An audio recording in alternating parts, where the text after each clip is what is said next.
अलविदा आयशा खान, अलविदा। Side window में जो तस्वीर आप देख रहे हैं वो आयशा खान साहिबा की आखिरी आराम गाह की तस्वीर है। बिल्कुल उन्हीं की तरह खामोश, वीरान, और एक फूल भी आपको दिखाई नहीं दे रहा। और ये कब्र है उनके वालिद के पहलू में, और बड़ी खामोशी से इनको यहाँ पर दफन कर दिया गया। जितनी खामोशी से ये इस दुनिया से चली गई, इतनी खामोशी के कितने दिन गुजर गए किसी को पता नहीं चला। आज इतनी ही खामोशी से उनकी तदफीन भी कर दी गई।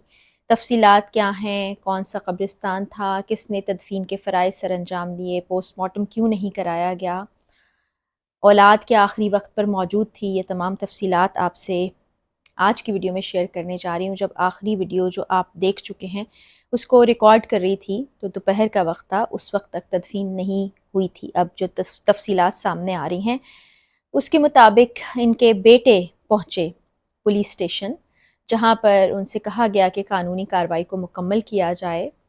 लेकिन उन्होंने कहा कि हम पोस्टमार्टम नहीं कराना चाहते, तबई मौत है, इसलिए हम तदफीन के मरहले को तय करेंगे। लेटर पुलिस से ले लिया गया।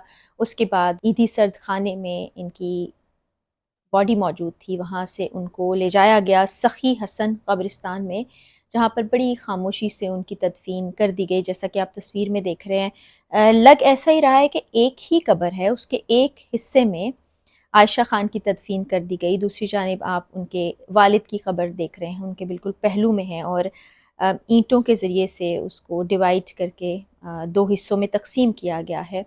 ये है उनकी आखिरी आरामगाह। और कुछ ऐसी चीज़ें जो अहले मोहल्ला ने बताई उनके बारे में कि आखिरी वक्तों में वो कैसी हो गई थी, वो भी रुला देने वाली हैं, दिल को तड़पा देने वाली हैं। और साथ ही साथ सादिया इमाम ने भी एक वीडियो रिकॉर्ड कराई और उन्होंने कहा कि हम शर्मिंदा हैं आयशा आपा, आपसे हम बहुत शर्मिंदा हैं। और बात भी बहुत हद तक ठीक है। आज भी नहीं देखा गया कि कोई शोबिस की शख्सियत वहाँ मौजूद रही हो, कोई ख़बर पर आया हो। न जाने इसके बाद ये सिलसिला शुरू हो या शायद उनको इन्फॉर्म ही नहीं किया गया। जैसा कि मीडिया भी बड़ी मुश्किल से ये ख़बर हासिल कर सका कि उनकी तदफीन कब, कहाँ, कैसे की गई। चंद ही चैनल्स पर ये ख़बर चली, और एक चैनल के मुताबिक इनकी बेटी लंदन में मौजूद, और इनका एक बेटा मलेशिया में था, और एक बेटा आया जिसने तदफीन की। अब ये न्यूज़ चैनल्स बता रहे हैं, क्योंकि वो इतने कटे हुए हैं हर चीज़ से कि उनके बारे में कोई भी तफसील जानना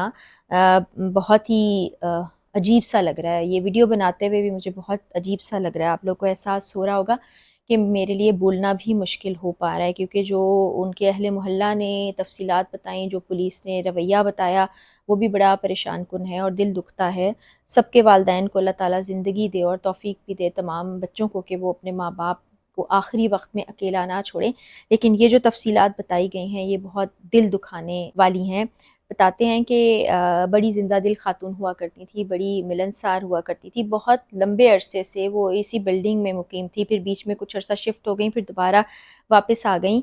लेकिन कुछ अरसे से वो बिल्कुल एक मुख्तलिफ़ अंदाज़ में बिहेव करती थीं, रोया भी करती थीं, और गिला शिकवा भी किया करती थी, परेशान भी रहा करती थी, तकलीफ़ में भी रहा करती थी।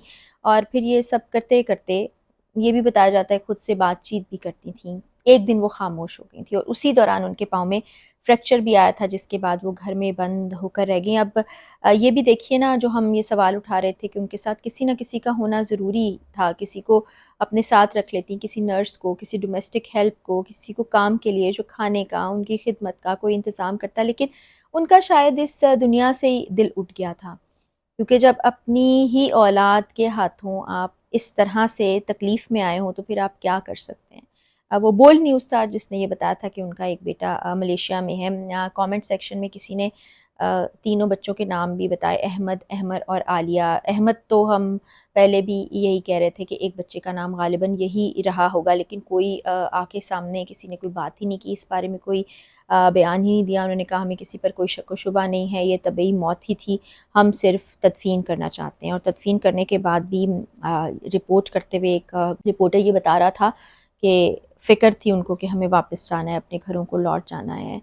तो जो ان کی زندگی میں اتنا زیادہ مصروف رہے، مگن رہے کہ انہیں فکر ہی نہیں تھی کہ والدہ کس حال میں ہیں، تو اب ان کے اس دنیا سے چلے جانے کے بعد کیا ہی کر لیں گے اور کیا ہی ہو جائے گا اور ان کو فرق بھی کیا پڑے گا۔ تو یہ بڑی افسوسناک صورتحال ہے۔ اس سے پہلے مجھے نہیں یاد پڑتا کہ اس طرح کا کوئی واقعہ کسی پرسنالٹی کے ساتھ ہوا ہو۔ آخری وقت میں اولاد، کوئی رشتہ دار، کوئی دوست احباب، کوئی نہ کوئی تو موجود رہا کرتے ہیں۔ یہاں پر تو بہت ہی شدید تکلیف کا معاملہ ہے کہ کوئی بھی موجود نہیں، اور جانے کے بعد بھی کوئی بھی موجود نہیں۔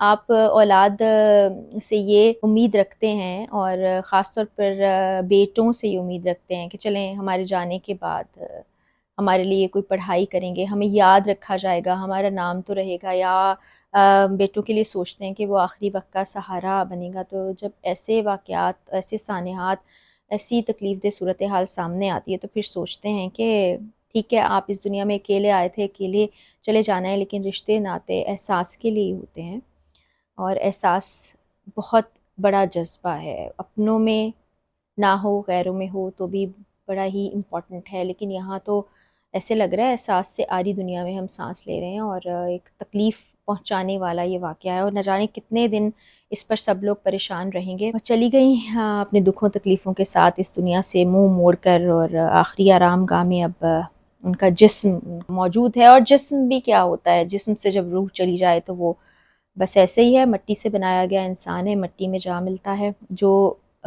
والدہ کے آخری وقت پر ساتھ نہیں تھے، ان کے جانے کے بعد بھی ان کا رویہ سب نے دیکھا، تو اللہ تعالیٰ نیک صالح اولاد کے ساتھ ساتھ ایسی اولاد بھی عطا کرے جو اپنے ماں باپ کا خیال رکھے، اس کو یہ توفیق ہو کہ وہ ماں باپ کا بازو بنے، جو ماں باپ کا ایک مان ہوتا ہے، بھروسہ ہوتا ہے، اعتماد ہوتا ہے کہ ہماری اولاد کل کو ہمارے لیے ایسا کرے گی، ہمارا سہارا بن جائے گی، بڑھاپے میں لاٹھی کی جگہ ہم اپنے بچے کا کندھا تھامیں گے، وہ ہاتھ تھام کے ہمیں لے جائے گا۔